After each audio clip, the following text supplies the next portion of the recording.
বিভিন্ন যোজনা তৈরি করছেন রাজ্যের মাননীয় মুখ্যমন্ত্রী। আজকে এই অনুষ্ঠানে আমাদের উপস্থিত সাংবাদিক বন্ধুদেরও আমার আন্তরিক শুভেচ্ছা এবং অভিনন্দন।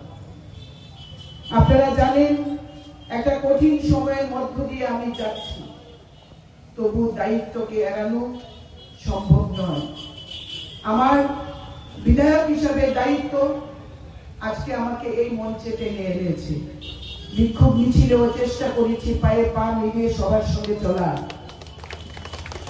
আমি বিশ্বাস করি এই তেলিয়ামুড়ার মানুষ 2018 সালে এবং 2023 সালে যে আশীর্বাদ দিয়ে আমাকে বিধায়ক বানিয়েছেন, এই তেলিয়ামুড়ার ডেভেলপমেন্ট, এই তেলিয়ামুড়া মানুষের পাশে থাকা, গরিব মানুষের পাশে থাকা, দুস্থ মানুষের পাশে থাকা, অসুস্থ মানুষের পাশে থাকা আমার ধর্ম, আমার কর্ম।